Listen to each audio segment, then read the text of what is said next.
Fala pessoal, vamos então aprofundar o nosso conteúdo dentro da plataforma do TradingView.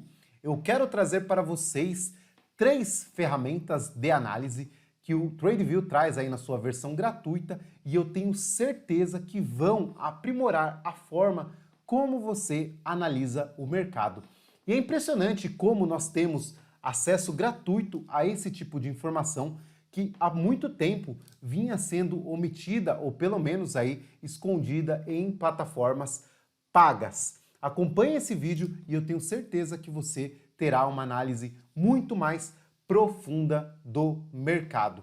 E se você está se sentindo perdido, não sabe nem o que é o TradingView, eu lembro que este vídeo é um vídeo um pouco mais avançado, pois alguns meses atrás eu fiz um tutorial aqui no canal mostrando aí praticamente todas as ferramentas que a plataforma do TradingView disponibiliza para nós. Então, se você tem interesse, eu vou deixar aí o link aqui na descrição deste vídeo. E como sempre, não se esqueçam aí de deixar o like e também seguir o canal, você que não é inscrito.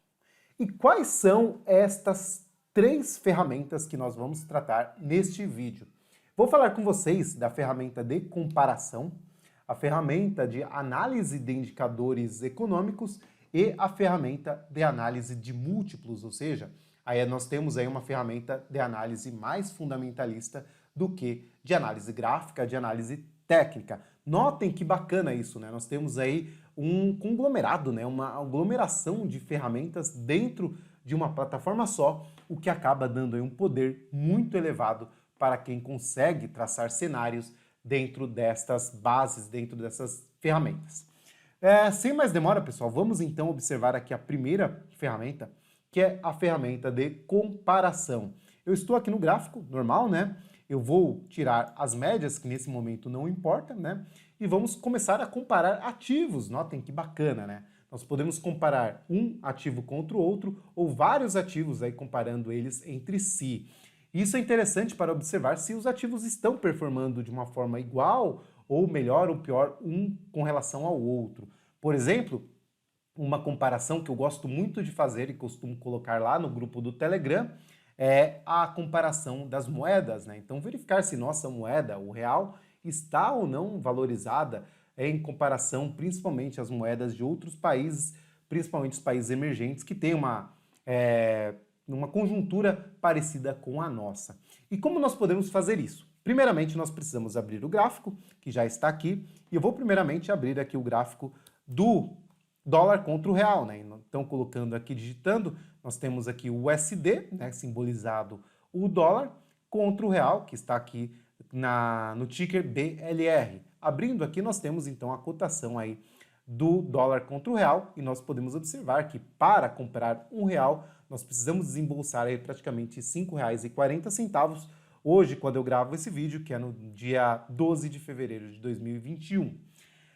Aí, como nós podemos comparar, pessoal? Basta clicar aqui em cima desta ferramenta, deste ícone aqui, que é a ferramenta de comparação, e que nós podemos digitar aqui nosso ativo que será comparado. Então, para manter na mesma base, eu vou manter aí a comparação do dólar contra outra moeda.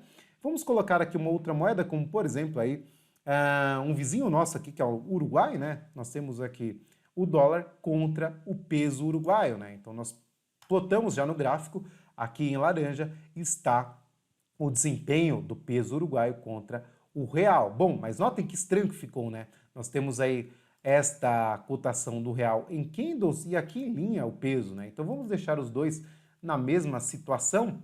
Eu vou basicamente apertar aqui em cima dos candles que está a cotação do real, né?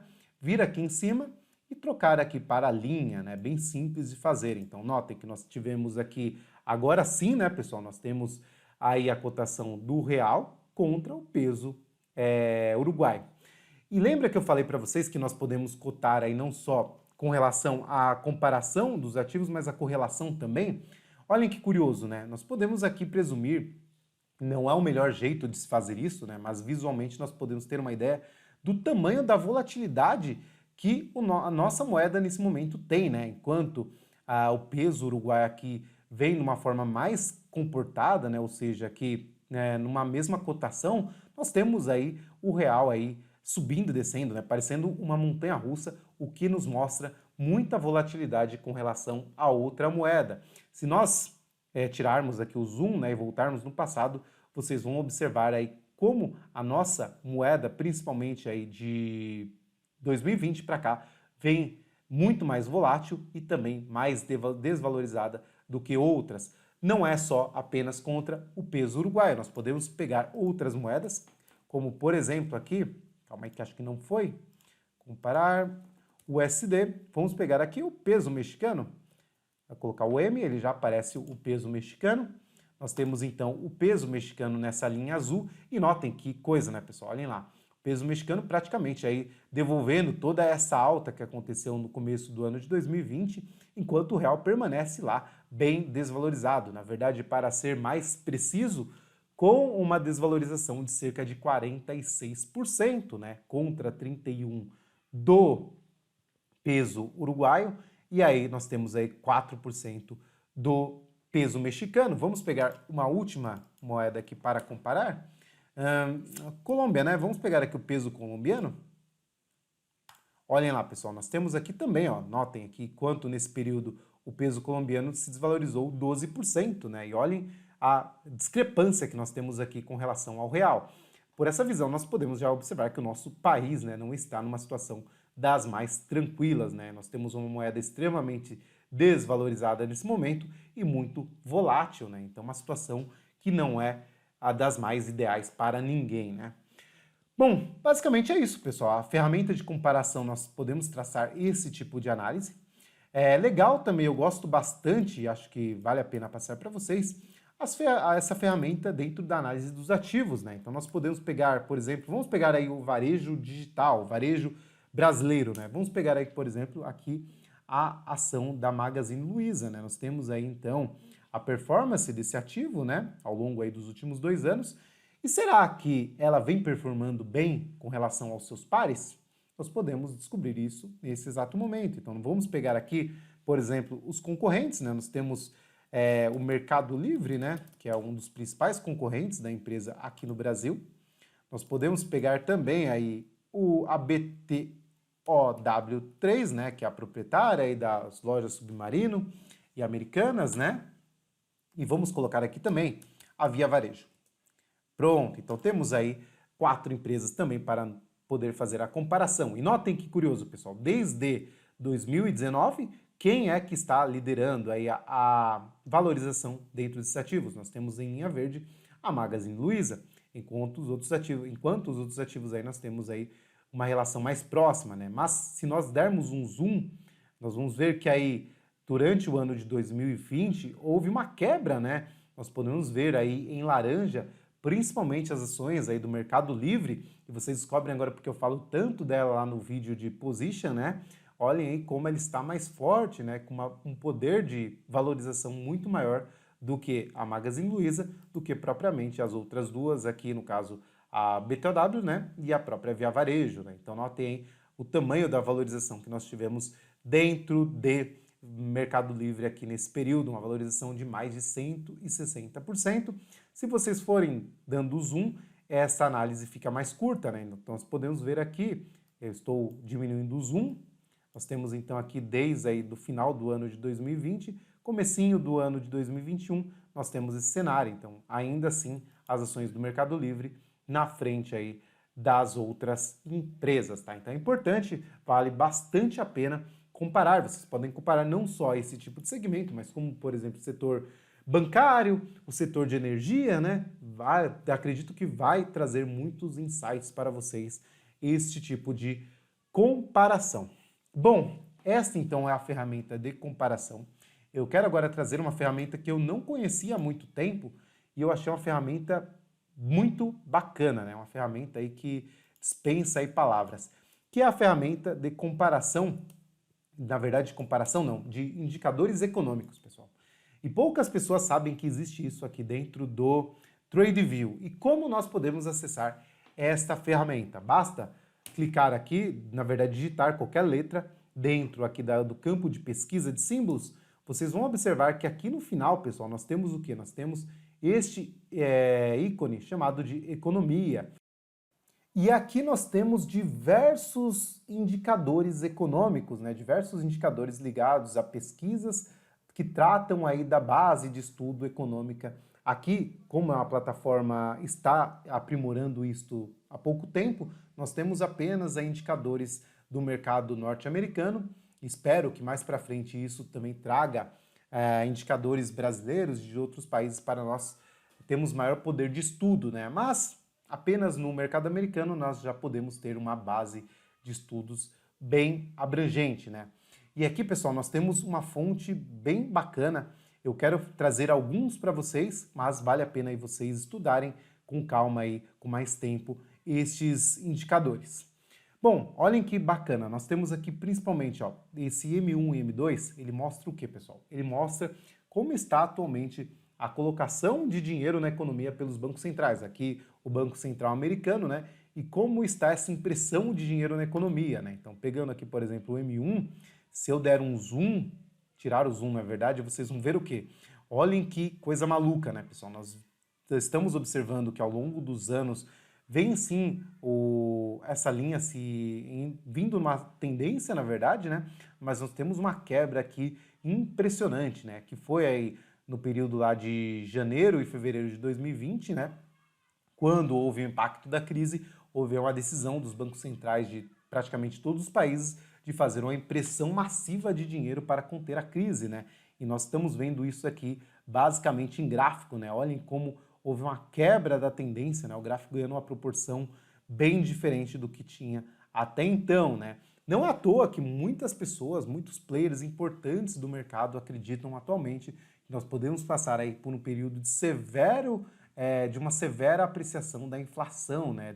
Da volta da inflação nas economias, não só de alguns países, mas uma inflação global, né? Isso acaba trazendo uma expectativa de apreciação de ativos que não podem ser impressos, não podem ser criados, né, como commodities, o próprio Bitcoin, né, que houve uma valorização muito expressiva no começo do ano, final do ano passado, né? Nós notamos então o reflexo disso atualmente, né? Muito bacana observar isso.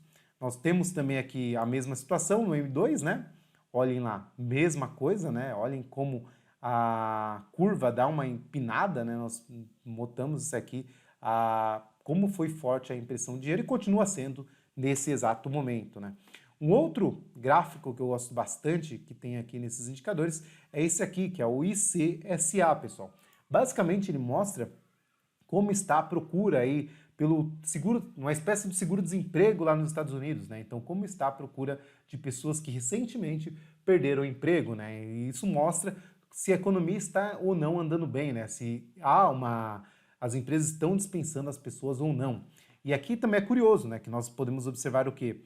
Notem que nós tínhamos aí uma constante, né, de pedidos de desemprego, né?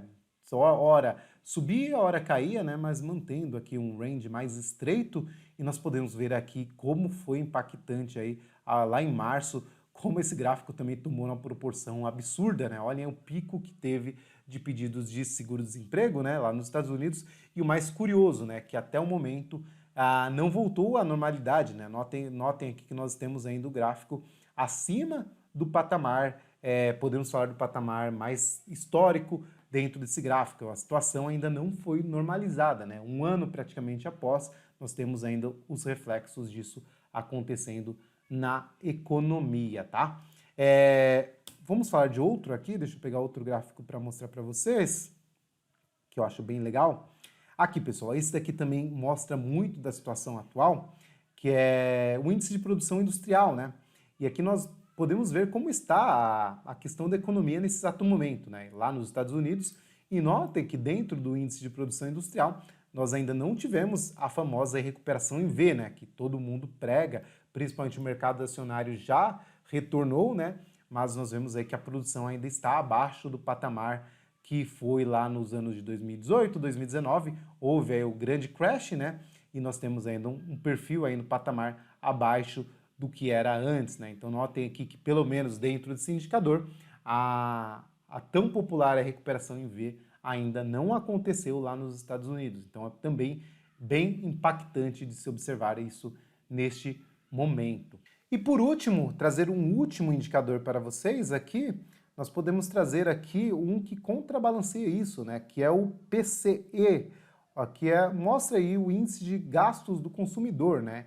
Se nós observarmos este índice, também, né, não contrabalanceia nada, né? Nós temos ainda, ele vinha se recuperando até aí a última vez que eu observei, chegando próximo a uma recuperação em V, só que olhem que curioso, né, pessoal? Temos aí uma embicada dele, né, retornando aí, voltando a um patamar que não vinha antes, né? Vinha numa forte recuperação, agora dá essa embicada e aponta para baixo, né? Mostrando também aí uma certa preocupação com a tal recuperação econômica, né? Então nós temos aí sim uma certa fragilidade dentro dos indicadores. Bom, poderíamos ficar aqui horas e horas falando aí destes indicadores, acho que daria um vídeo só deles, né, explicando todos eles.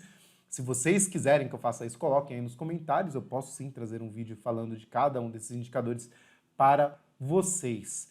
E bom, para terminar o nosso vídeo, vamos para o nosso último, na verdade a última ferramenta de análise, né, pessoal? Vamos trazer aqui a ferramenta de indicadores de múltiplos, né? Que aí nós podemos fazer uma análise dos indicadores dos ativos das ações que nós estamos observando. E para isso, vamos então abrir aqui novamente os ativos e eu quero selecionar a ação do Itaú. Vamos pegar aqui o Itaú como exemplo, né? Deixa eu voltar aqui o gráfico para o gráfico de candles. Aê! Então, pessoal, como nós podemos fazer uma análise dos múltiplos do Itaú? Vocês podem observar que aqui no topo nós temos esta ferramenta chamada de dados financeiros, né? Clicando nela, vocês vão ter também uma gama de estudos aí ligados aos ativos, né? Principalmente aos múltiplos dos ativos, ligados principalmente à declaração de renda, né? Ligados ao DRE do ativo, ao balanço patrimonial, ao fluxo de caixa e também dados aí estatísticos, né? Bom, novamente também é uma área aqui que nós podemos aí fazer um vídeo só sobre ela. Olhem a quantidade de indicadores que nós temos aqui. Eu vou pegar aí alguns indicadores mais tradicionais para que vocês possam observar e também ter uma maior familiaridade, né? Vamos pegar aqui, por exemplo, vou pegar aqui o total de vendas, né? O total de receita do ativo, né? Vamos pegar aqui também o lucro. Vamos pegar aqui o lucro do banco, né? Então nós temos aqui plotado aqui embaixo dois gráficos, né, que representam aí o de cima a receita e o de baixo o lucro, né? Eles vêm com essa legenda que eu sinceramente não gosto, mas vocês podem clicar e tirar a legenda, então basta clicar duas vezes em cima do ativo e nós temos aí a legenda sumindo, né?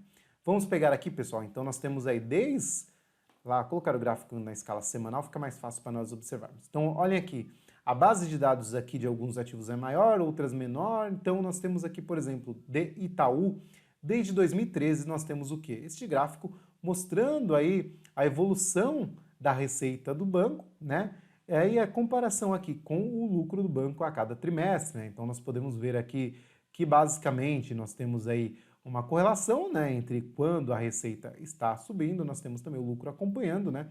Aqui, olhem que curioso, né? Nós tivemos aí não a queda tão forte da receita, mas sim uma queda expressiva do lucro do ativo. Nós vamos pegar aqui e observar que isso aconteceu no ano passado, né, em detrimento de toda a crise, né? E nós podemos observar o que? Também o impacto disso nas ações, né? Notem como o setor bancário ainda não foi um setor que se recuperou, né? Nós podemos pegar isso em diversos outros bancos. Nós podemos pegar aqui o Banco Bradesco, por exemplo. Olhem lá, a mesma situação, né, pessoal? Olhem aqui também uma forte queda das receitas, uma forte queda aí do lucro também. Ativo ainda não se recuperou, né? Podemos pegar outra empresa. Vamos pegar uma empresa de comércio eletrônico, a própria Mercado Livre, né? A Meli, aqui vamos pegar a ação americana. Se vocês observarem, nós temos também a base desde 2013 e olhem lá, aqui que curioso que nós tivemos, né, pessoal? O Mercado Livre é uma empresa que vem apresentando prejuízos, né? Só que o mercado, a princípio, parece dar mais atenção, principalmente nesse ponto, à receita, né? Então, a capacidade do ativo de gerar receita, né? Então, nós temos aí, olhem lá, desde 2013 uma forte aceleração da receita do ativo, né? E os preços do ativo, a cotação do ativo vem acompanhando isso, né? Não necessariamente isso vem alicerçado a uma soma do lucro, né? Mas, ao meu ver, o mercado espera que no futuro, quando a empresa tiver uma consolidação maior de mercado, o lucro irá acontecer. Uma espécie parecida como foi as ações da Amazon, né, lá nos Estados Unidos. Teve o mesmo contexto, né? Olhem aqui a Amazon, curioso. Nós tínhamos também a Amazon, a receita subindo aqui de uma forma muito forte, né? E a empresa praticamente não reportava lucro, né? Prejuízo aqui durante os anos de 2013, 2014, né? Passando apenas a reportar aqui lucro só no ano de 2018, né? E notem como, após isso acontecer, também o lucro vem se expandindo de uma forma muito forte, né? Então, eu creio que o mercado acaba enxergando isso nas ações aí do Mercado Livre. Então, mais se preocupando se a empresa está ou não conseguindo ganhar receita, ganhar market share no mercado, né? Podemos pegar aqui várias outras para exemplo, né? Por exemplo, eu vou pegar aqui a Ambev. Ambev que está uma situação de queda aí do seu lucro, né? Nós temos aí, olhem curioso, pessoal, aqui na Ambev nós temos sim uma aceleração, né? Nós podemos ver aqui a empresa vem ganhando mercado, aumentando a sua receita, mesmo que de uma forma mais tímida, mas olhem que curioso aí o lucro da empresa, né? A empresa não vem conseguindo aí reportar os mesmos lucros alcançados lá em 2014, 2015 e 2016, né? Não é à toa que o patamar da empresa de preços está estagnado desde 2016, né? O mercado aqui vem penalizando muito a empresa por causa dessa situação, não só dessa, né? Mas é um dos pontos aí que chamam a nossa atenção, tá? Vou pegar outro indicador para a gente observar aqui no final desse vídeo. Pegar mais um, vamos pegar aqui um famoso indicador que também vocês podem utilizar aí na análise de vocês, que é o preço sobre lucro, né? Que em inglês que é o Price Earnings, né? Que está aqui, não, Price Earnings, cadê ele? Não quero Price Earnings Forward, não, quero Price Earnings Ratio, aqui ó, que é o nosso famoso preço sobre lucro, né, pessoal? Que mostra no lucro atual da empresa quantos anos a gente deveria esperar para que a nossa compra da ação, o nosso investimento nessa ação fosse pago, né? Então, é um indicador bastante polêmico, mas bastante usado por muitas pessoas no mercado, tá? Notem que, basicamente, o consenso sobre esse indicador é o quê? Que quando nós temos um nível elevado de PE, né, de PL, na verdade, nós temos um mercado mais caro, e quando o mercado está mais contado, ou seja, quando esse indicador está mais baixo, é uma relação onde nós temos uma margem de segurança maior para a compra do ativo, explicando rapidamente, é assim que funciona, tá? Então nós podemos observar aqui em Ambev, que nós tivemos aí, levando nessa consideração, nós podemos considerar que o PL de Ambev é um PL caro, né? Nós podemos ver aí que ele oscila entre a região dos 18 até os 26, chegando a bater lá na crise de 2008, de 2018 aqui, nesse pico que a ação deu, um PL de quase quanto? Um PL de 46, né? E o mercado aí desaba logo depois, né? Nós podemos ver que a ação oscila nesse range, né? E nós poderíamos considerar que quando a ação está aqui em PLs abaixo de 20, né, seria um ponto positivo para uma compra com a margem de segurança, e quando ela passa desse ponto não seria um ponto ideal para a compra do ativo. Vocês podem fazer isso com diversos ativos. Vamos pegar uma elétrica aqui, pegar a Copel, deve ter uma relação de preço sobre lucro mais consistente, né? Olhem aqui no setor elétrico, nós temos uma previsibilidade maior dos retornos, né? Então nós temos aqui uma relação de PL aí mais comportada, não tão maluca ali como nós vimos em Ambev, né? Então nós podemos pegar aqui e traçar aí um range também, olhem lá, que quando nós temos aqui na situação em Copel, no PL de 8, né, pessoal, aqui nós pegamos um PL de 8, poderíamos considerar esse ativo mais caro, né? Notem aqui também em 2017 deve ter sido um recorrente, né, que fugiu um pouco dessa métrica, mas nós temos isso acontecendo, e quando o PL está lá na região do 8, 9, o mercado está mais caro, e quando nós temos um PL de 3, 4, seria um momento mais atrativo para uma compra dentro do ativo. Nós podemos ver que, classicamente, nós temos aí, deixa eu achar só a minha ferramenta de seta, nós podemos ver aqui que isso aconteceu e foram pontos aí bastante confortáveis para uma compra, né? Nós podemos ver aqui em 2015 um ponto bacana, em 2018 um outro ponto bacana, né? Nós tivemos aqui em 2014 mais um ponto também onde o mercado acabou marcando fundo. Então notem como o mercado acaba, de certa forma, respeitando esta relação em Copel. Claro que aí um aviso para vocês que isso não deve ser usado para todos os ativos, como por exemplo, nós falamos das empresas de varejo eletrônico, o mercado acaba não vendo isso, né? Nós vemos aqui, por exemplo, na própria, pegar a Magalu, né, a MGLU3, vocês vão ver o quê? Vocês vão ver que uma empresa de crescimento, ela tem o PL astronômico, né? Então todo mundo que acabou esperando esse ativo voltar lá para um PL mais baixo, nunca aconteceu, né? Perdendo uma longa valorização do ativo, né? Então notem como em empresas de crescimento isso não pode ser usado, né? Vamos pegar aqui a Amazon para dar uma olhada. Olhem, na Amazon nós temos, na verdade na Amazon aqui nós temos um PL maluco, né? Porque a Amazon era uma empresa que vinha com prejuízo, né? Ia ter um PL mais ou menos constante aqui, né? Se nós dermos um zoom, nós vamos ver que a máxima do PL de Amazon foi lá em 2017 e agora vem caindo, ou seja, por este indicador aqui, pessoal, a Amazon reportando mais lucro do que as ações vêm subindo, né? Nós podemos traçar aí uma análise mais rasteira, né, sobre isso, nessa expectativa. Então é isso, deixa eu ver se tem mais alguma coisa que a gente pode falar aqui, mas a intenção mesmo, pessoal, era só mostrar para vocês estes indicadores, para vocês aí sim em casa poderem estudar, mas nós temos muita coisa aqui, vocês podem ter indicador de amortização, aqui nas estatísticas vocês têm, por exemplo, aqui o dividend yield, né, então do ativo, olhem lá, vocês podem ter aqui qual foi o dividendo pago pela ação. A Amazon não é uma empresa que paga dividendo, mas se nós voltarmos lá para a Copel, lá na Copel vocês vão ver que tem aí um pagamento de dividendo mais expressivo, né? Notem, deixa eu tirar esta legenda que é só atrapalha. Olhem lá, nós podemos ver aí também aí o pagamento de dividendo nas ações da Copel, né? Então notem que isso também pode ser observado. Falando nessa esfera, nós temos aí o payout, né, de quanto da receita que essa empresa está distribuindo dividendos, nós temos aí indicadores ligados ao EBITDA, nós temos aí vários indicadores que vocês podem se aprofundar numa análise aí com mais calma. A intenção, novamente, era só trazer e mostrar para vocês como essas ferramentas podem agregar na análise, no estudo de vocês aí em casa. Beleza, pessoal? Então, acho que era isso, tá? O intuito do vídeo era esse. Se vocês gostaram, não se esqueçam de deixar o like. Comentem aqui se faltou alguma coisa, se vocês querem algum vídeo mais específico sobre o tema, tá? Um forte abraço e nos vemos no próximo vídeo. Até mais!